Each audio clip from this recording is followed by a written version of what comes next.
YouTube. And welcome everybody to our bi-monthly episodes that always focus on humanizing transformation and modern mindset. Now, of course, more often than not, we're talking about our own framework, which is modern mindset theory, the Dilyn Way framework for humanizing transformation. But today is a little bit different. What I want to do today is I just want to share with everybody something that we've been talking about as a community of practitioners over the last 3 weeks. 3 things that we think as modern-minded practitioners and professionals, as people working in the area of transformation, passionate about humanizing it, 3 things that we should be aware of, could focus on as part of our efforts to humanize transformation to accelerate success. So rather interesting. What I will do is, just bear with me 1 second, is just start today's session. And I always start our webinars with a little bit of a quote. And I love this quote. This quote is by a gentleman called Tim Kerwin. And Tim Kerwin works with a gentleman here in the UK called David Snowden, who works on what is called anthropocomplexity theory. Now, complexity theory is one thing, but if you put anthro ahead of it, then basically what we're talking about is we're talking about the observation of humans within the complex systems of work, change, and transformation. So that's kind of his bag. And this quote is quite a brilliant quote for us to start today's session, a session that is going to be really introducing ideally some information that you already know, potentially some new information for you to put into your toolkit bag, put into your rucksack, and off you go. So look at this. We don't see what we're not expecting to see, even if we're looking directly at it. In fact, most of us perceive only 3% of available data. That's true for us here in the Western side of the world. We only perceive around 3% of available data. Now, we all know that there's a huge amount of data. We are in a data pervasive world that are living in right here, right now, 2.5 quintillion bytes of data being created every day. But still in all, that is a heck of a quote for us to be, kicking off with, thinking about humanizing transformation. So that's what I've got there to kind of set the juices going. In order for us now to think about the 3 things. And here they are. These are the 3 things that we as practitioners have been talking about over the last 3 weeks. And I really wanted to bring these 3 things to the table in the live webinar, and absolutely fantastic to see one of our practitioners just joined, Dawn. So welcome, Dawn, and just sharing with everybody what we've been talking about over the last 3 weeks in our community of practice, these 3 elements here. Complexity. If we want to humanize transformation, if we want to be modern minded, if we want to really understand how to succeed in change and transformation, there has to be something around complexity that we consider. Equally, there is something around relationships that we need to perhaps see with a different lens, a new lens, a deeper lens. We're going to go into that. And then thirdly, which is most important, is starting to lean into the concept of emergence as an outcome. Really interesting. So that's what we're going to do today. And it is a whistle-stop tour. So I will already give you a little bit of a health warning because I will be talking fast. There is a lot for us to go through. So this is a recorded session. You'll get the recording. You'll also get the links and slides upon request, which means that you can dig deeper into anything that I talk about today. But the key thing around complexity really is to understand complexity, is to understand complexity based on an existing theory. And an existing theory that we use is, of course, the vector theory of change that was created by David Snowden. And one of the models within his portfolio of models and frameworks through the vector theory of change is the Cynefin model. And that's exactly what we see here. It's a sense-making model. It is a model for us to be able to sense the situation, the current anthropological climate, the human system that we are in at the moment, in order for us then to use the appropriate tools or techniques to, design, to build, to deploy, monitor and measure. So it's a really, really, really strong framework for us to understand as a sense-making model. So here is a more up-to-date version of the image that I just showed you. And I'll just quickly go through each one of these quadrants. So a sense-making tool, it gives us a sense of what we're dealing with in our current now situation. So bottom right-hand side is where we always start. And the bottom right-hand side is actually where we still have a mindset as practitioners, where we still have some tools in our kit bag that think we're living in an obvious world or a clear world. So this is the bottom right hand. And basically the way to understand this quadrant is to think about it as obvious, And what that means is it's really easy for us to understand, what the problem is, what the challenge is, what the opportunity is. And it's really easy for us to understand what we do about it, where we need to get to, and how we get there. So we can use, in an obvious and clearly defined start and end point, we can use best practice tools, techniques to allow us to travel there. But the world ain't like that more often than not, is it? It's, in very, very few cases, it might still be, but it's not. The world really is a mixture of the top left and the top right-hand side. So the top left-hand side is what we call complicated. And complicated is where we are still able to understand or identify the challenge, the problem, the opportunity, but it becomes just too variable for us to really define the future state.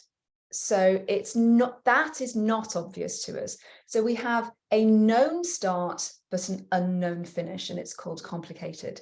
And in that situation, what do we want to do? We want to apply good practice. And good practice essentially means we have to be using some of our own data. We have to be applying micro projects and experiments in order for us to access the uniqueness of our own data and truth, alongside perhaps other case studies and external analogous situations or use cases, but we have to really focus on that. So we create good practice. Good practice is our own truth data. And then we have the top left, which is complex. And complex is quite interesting because complex takes us from unknown known to an unknown unknown. So it's hard or harder for us to identify the challenge, clearly identify the challenge or the opportunity or the problem, and also pretty difficult for us to understand clearly the solution and the future state. So we call that complex. And what we need to do there is we need to start thinking about how we create emerging practice, which is really important for us later on in today's info session webinar. The penultimate one is the bottom left-hand side, which is called chaotic. And chaotic is really where we've got no real process in place to help us to emerge into practice or use our own data, gather our own data into good practice, and certainly not use best practice. So what's happening here is things are, we've got change makers, we've got innovation, and it's novel, and it's a shiny new thing, but where has it come from and where is it going? And that creates what's called chaos in the system. Really important for us to understand that, because it might seem like that won't happen, but actually it's quite interesting how often that does happen. And what that does is it can create a sense of confusion, which is that real thing that we're wanting to reduce when we're in the world of change and transformation. So that is something that we should all be aware of as modern-minded change and transformation practitioners, to really start to sense the level of complexity in our start point system. But the next thing that I want to talk about is I want to talk about relationships. I want to talk about something called belonging.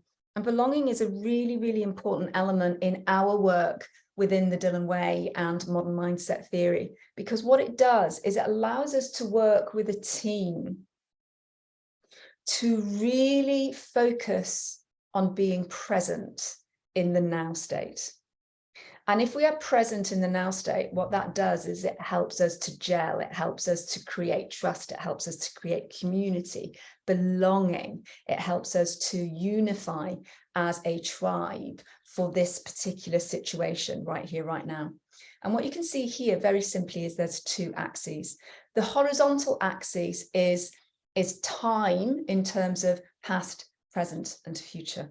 So what we're looking at here is we're looking for anytime we are kicking off change or transformation, anytime the dynamics of a team slightly changes because somebody has gone off long-term sick, or a new manager or leader has come into the management of the project, program, or portfolio, any shift in the human system, we need to understand that. So we create a conversation that brings the new human system, the new team, into the present, unifies them into the present moment. And the way that we do that is we acknowledge and we discuss what has gone on before us. We acknowledge and we call out the past, what worked, what didn't work, but the legacy of the past. And what we do then is we let go of it. We acknowledge it, we celebrate it, and we let go of it. So, you know, who we were with that manager, what was the legacy of the work that we did with that manager? What was the legacy of the work that we did with that technology? Now that we've got a new technology, so let's understand that, let's acknowledge it, let's celebrate it, and let's let go. Which means that now what we can do is we can recreate presence, we can recreate ourselves because of the change, the new technology, the structure, the human, whatever in our tribe, in our system, and we create our own new identity for the present. And that's what we do using the vertical axes. What's unique about us individually and collectively? Where are our strengths? Where are our potentials for growth? Who are we and how will we form and gel and unify? And that's what we create for the present. And we label it. You know, you might label yourself as a team, give yourself some colors, give yourselves an emblem, give yourselves whatever you want to give, but really, really celebrate the present unification of the tribe of the current system. And then what we can do is we can then, with that unified trust, is start thinking, okay, based on the future, what legacy do we want to bring to the fore? What legacy do we want to leave behind when this tribe changes? When the data, when the structure, when the technology, or when the humans within this tribe change, what legacy do we want to be able to leave behind in order for whatever we're working on now to be in a better place so we can hand over to whatever present is in the future? So that is just the continuum of belonging. It's quite an interesting thing. And just looking at the wee comment from Anne, letting go of the past sounds like a simple moment, deep work being done on unlearning in your area. Yeah, that's amazing. So there's something else that I want to just share. This concept of belonging is a fantastic conversation to have with a team.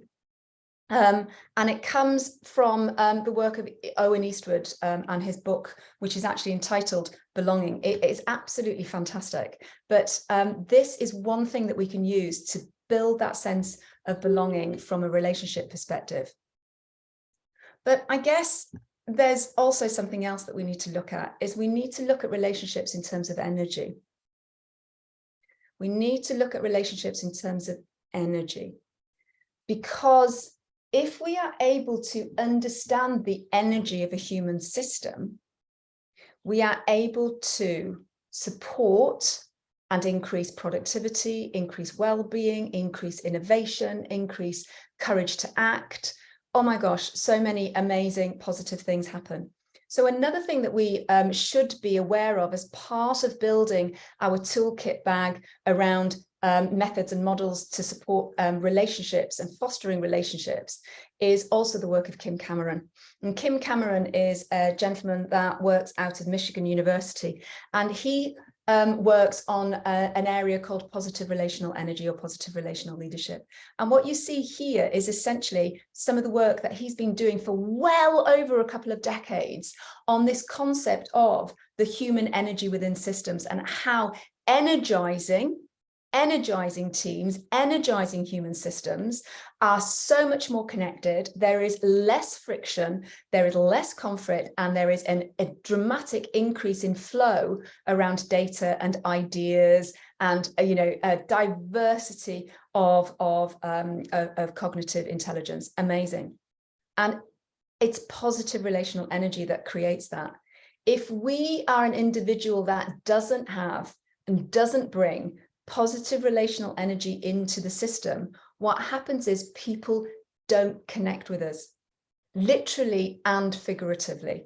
And we lose density, we lose this concept of ecosystem, we lose this concept of being networked as a human system. And the density can drop dramatically, as you can see here.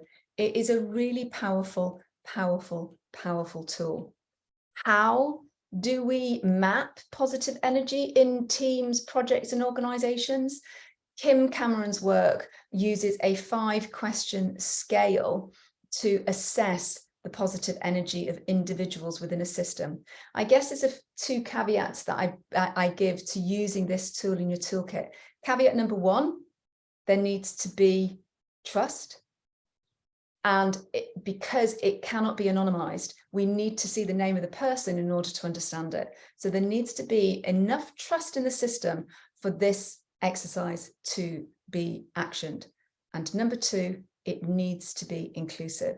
It is something that needs to go through the system. And it's not something that the leaders just stand at the side and we do it for the workers. It has to be everybody that is a part of it. And the reason for that is that looking at the work of Kim Cameron and looking at some of his use cases, more often than not, this slide here, where you see the dots that don't have any connection, that don't have any, real kind of bypass of data, they're more often than not managers and leaders for different reasons, but they are de-energizing the system. So these are the 5 questions that we can ask in order to support a system going through and understanding the relational side of the humans. What I've got here, just very briefly for you all, is just 3 particular ways that we can identify and measure. You can go, if you want to go down this route, then please do go a little bit deeper. And again, as I say, lots of links in the notes section of the slides. There's something else as well that is important for us to understand, which is if we're starting to see relationships as an outcome, if we're starting to see relationships as a critical factor in the success of change and transformation, not a byproduct, not a nice to have, not part of communication and engagement, but a specific metric, priority, and outcome to drive towards, then something that the team at Think Place Global that created is really interesting for you to have a look at. So Bill Banier works out of the Singapore office in Think Place Global and has worked extensively on what he calls the voices of intention, the voices that we need to think about engaging with and creating and fostering the relationships of. And what's lovely about the image that you see here is it's just such a, it says what it does on the tin, right? This is a real Andy Warhol. This is Campbell's tomato soup. Look at this and you'll be able to take this tool away and action it. So you start with the voices of intent. Do you know who and have access to people with passion and motivation to take action, people with authority or mandate to drive change? Secondly, do you know who and have access to the voices of experience, people with lived experience of either the issue or the ground level context, the real truth experience? are people who will be a user of or affected by the intervention. And they are subtly two different audiences more often than not. Thirdly, the voice of capability. Do you have access to and know the people with resources to contribute, people with specialist knowledge, tool and skill, people with access to problem space, i.e. work sites, but physical space, place and time. And then finally, the voices of design. Do you know who is best to, and do you have access to, the people that can broker, facilitate, coordinate, connect, represent, document, and progress? So we're looking at all of these voices. And of course, some of these voices can be in, we can have somebody that is a voice of design as well as a voice of intent, etc., etc. This is obviously a two-dimensional model, and we're talking about human relationships as an outcome. So there's complexity to also consider here. But what it gives us is, what's beautifully articulated in the sentence down the bottom here. How do we connect people who want to do something with the people who can help them do it while staying grounded in real world need and context to ensure it works? If that isn't a powerful sentence for us to reflect upon as modern-minded professionals in the world of change and transformation, I don't know what is. I think it's beautiful. So what we're really talking about in what Bill Banier created there in the model of the voices of intent is thinking about relationships as an outcome, thinking about how we can use relationships as a critical enabler, and then how we can actually start using relationships as part of the emergence of solutions instead of trying to design the solution ourselves. That's it. That's powerful. That's interesting. Which segues into this third element of emergence in today's conversation. Who are we becoming and what is emerging? When we're in change and transformation, these are things that we should always be asking. Who are we becoming as humans individually and collectively? What is emerging in terms of what we are doing and actions that we are taking? Those two things create this sense, overarching sense of emergence. And I have no idea whether you have ever connected with the work of Margaret Wheatley and the Buchanan Institute, but this is where the concept of emergence is really, really applicable to change and transformation. This is really the origin. Emergence, in the words of Margaret herself, has a life cycle. So really, the first thing to recognize as change and transformation practitioners, modern-minded change and transformation practitioners, is this. It doesn't matter how simple or complex the change or transformation is. We need to approach it as a living system, as an ecosystem. Really important, because the moment you put a human into something, it becomes a living system. So we need to also understand living systems, frameworks, and models in order to do that. And the Buchanan Institute and the work of Margaret Wheatley has done extensive research and has brilliant, brilliant information and insights to share with us all around this concept of how we can use emergence within change and transformation. Using and applying the lessons of living systems in order to help things emerge in terms of solutions rather than to design the solutions and process towards them. Super, super, super powerful. And to bring relationships and emergence together is this. Emergence only happens through connection. And connection is about relationships. Humans with humans, humans with data, data with humans, enabled through, more often than not, technology. So it's really important for us to recognize that, the relationship between emergence and the idea of relationships. Margaret talks about three things in what she calls emergence theory. Number one, your network. Those of you that are connected to our framework, Humanising Transformation, the Dilyn Way, will understand that the network begins with you, your first follower, your second follower. Communities of practice, And this is something really interesting, because communities of practice are so incredibly important, but not as disciplines, as actually horizontal networks of cognitive intelligence.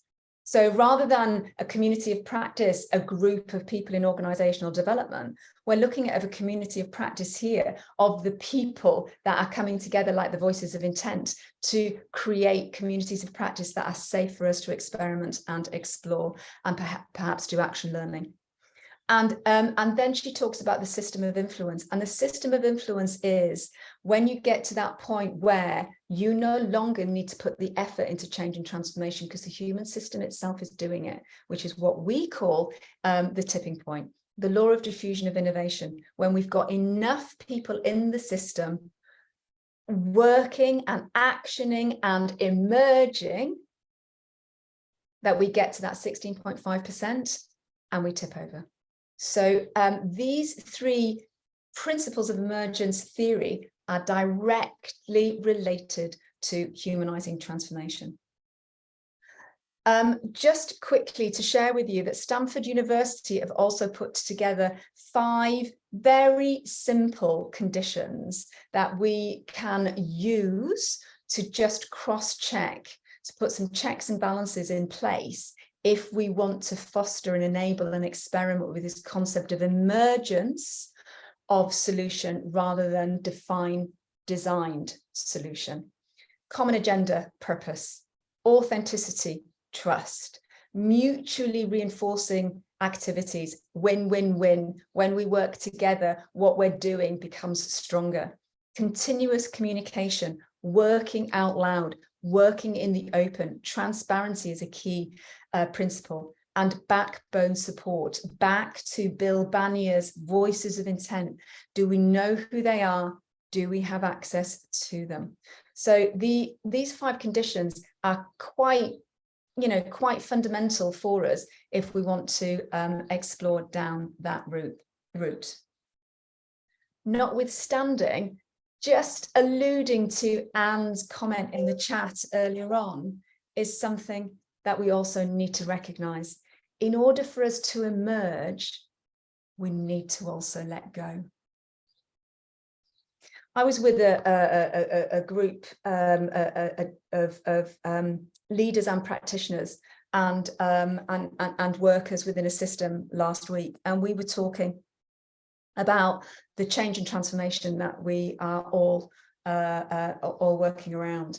And it was really interesting, because what we have discovered through our observation, so not through survey data, not asking people, but actually observing people anthropologically, so what we've recognized is that there's layer upon layer upon layer upon layer of old legacy beliefs and values, ways of working and processes that have never been let go, never been acknowledged and never been let go.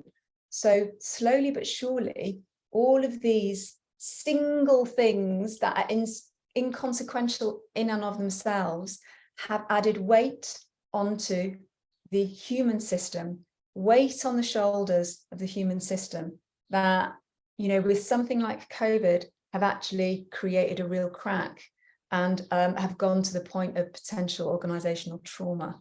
So we need to understand how to let go in order to emerge. And the 2 loops transformation method can really help us. So understanding that there is always a dominant current system and an emergent system that we are trying to foster, support, and build and design. Really, really important.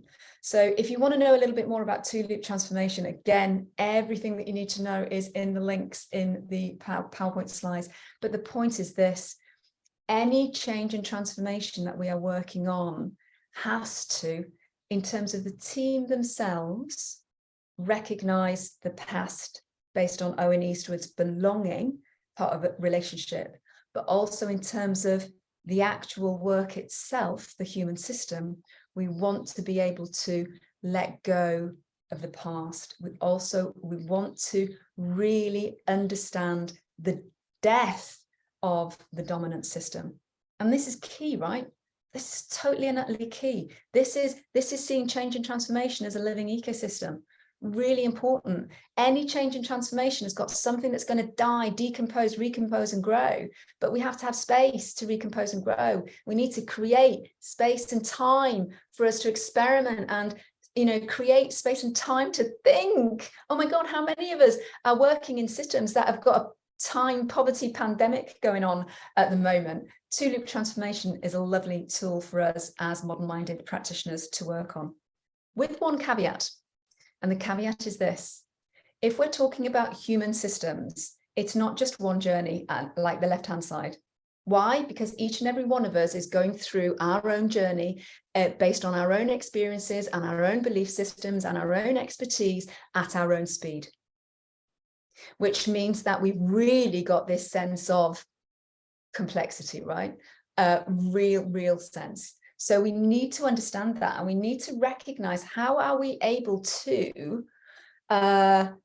work with our innovators, our passionate people that want to lean into the future, whilst also being inclusive and supporting the wider system, because every individual is going through change at their own pace. Brilliant. Really important for us to recognize letting go. There's something on this slide here that I think is beautiful for anyone to take away with them, which is something that I read in a blog a couple of weeks ago. We've all heard that saying, change is constant, right? We've all heard that. We've kind of, you know, as professional practitioners in the world of change and transformation and projects, we've heard it a million times if we've heard it once. But what about change is changing? Change is changing. Oh my goodness. I think that's really powerful for us all to understand. I know today is talking about things that are tools in the toolkit bag to use alongside Humanising Transformation framework, the Dilyn Way, and modern mindset theory. Notwithstanding, if you would like to know more about you know, what we do, modern mindset theory, Humanising Transformation, and also be part of the community that discusses this stuff that's coming up and around the corner, and you know, continuous professional development with like-minded people, then what you might want to do is you might want to consider joining our Leading 4D community. Our membership is free. We have a really good number of professionals and leaders who are passionate about human and humanity in change and transformation. Or you might want to consider coming onto one of our focus masterclasses that are 3-hour interactive workshops, and they specifically hone into, you know, maybe one of the areas that you've seen today, but go into application. How might this work in my situation? This is my situation. How can we apply it? And if you'd like to know more about those, then please just let me know. And equally, you might want to take that one step further and think about the framework itself in terms of the professionalism of yourself as a modern-minded leader, and also the framework Humanising Transformation. So we do have certification and training programs. The 3 in the grey that you see there are for practitioners and professionals in the world of change, projects and transformation, and the one on the green or the blue at the end is for leaders within your system, or for you if you're a leader to come onto one of our publics. So all of these programs are available on the public arena through the Leading 4D community, but they are also available to in-house as well and bespoke. And also, really important, as I say to everybody on each one of these live sessions, is this: it is about us understanding who we are. It's about our practice and our, you know, giving ourselves permission and time to explore who we are as a professional in change and transformation. So every Thursday, what I try to do, or every other Thursday now, what I try to do is keep my diary free for professionals just like yourself, just in order for you to spend an hour with myself, for you to explore your own now and your own future, both in terms of your own practice and maybe the change and transformation that you're working within. And last but not least, as we come to the end of today's session, and I'm just going to a quick nod here to Dawn, the introduction of something absolutely emergent, which is the estuarine framework. And the estuarine framework is a new framework that David Snowden, as part of his portfolio of anthropocomplexity and vector theory of change, has created and only been sharing publicly since January this year. What is the estuarine framework? The estuarine framework is a framework that we can use to facilitate a conversation or a workshop to identify the current situation of a human system using metaphors. And once we identify that current system using metaphors, which means that we are not filtering the current situation based on our own perception, based on our own beliefs, where using metaphors, we're able to actually just be able to see more. We're able to see more of the landscape, which means that we can actually assimilate more information and data. Whereas normally what we do with current situation, where we're asking people to say, what's working, what's not working, what would you like to change? You know, what's good, what's bad, where are the strains? When we're doing that, people are filtering. People are constantly filtering in terms of their own reality. The estuarine framework is being, not has been, is being created and is evolving to help facilitators like everybody here on this call this evening, to use a concept of metaphor to engage people to actually access more data and map more data, truth data for the current system. And that's what it's about. It's called the estuarine framework because it's based on the overarching metaphor of an estuary. And an estuary, if you're not sure what it is where a river meets the sea. And because it is at that point of where a river meets the sea, it is subject to tidal differences. And that is really important part of the framework. So the framework helps us to facilitate conversations with humans and teams in a workshop environment or in a conversation to understand things that happen only when tides turn, when there is change, when something is changing. To understand what elements within change and transformation, the current situation might be quite solid, like a granite cliff on the side of an estuary. What might be incredibly changeable elements like sand, as sand builds up and goes down, it creates kind of, volatility. And finally, elements where as water flows in and out, some things we can see and some things we can't. And that's what the estuarine framework is all about. What it does, which is not something that I want to talk about today, I've just added some additional slides in here for everybody's benefit alongside some links, is it helps us to use this metaphor of when things are changing, what things are rather fixed and solid, what things are very flexible and potentially movable, volatile, and what things are sometimes visible and sometimes not, to map what he calls constraints. And he uses constraints as the metaphor of the current situation. So, access, data, technology, toxic conversations, cultural taboos, systems one thinking, people that think too fast without data. So he uses the concept of constraint in order to map all of the different things onto a brainstorming wall.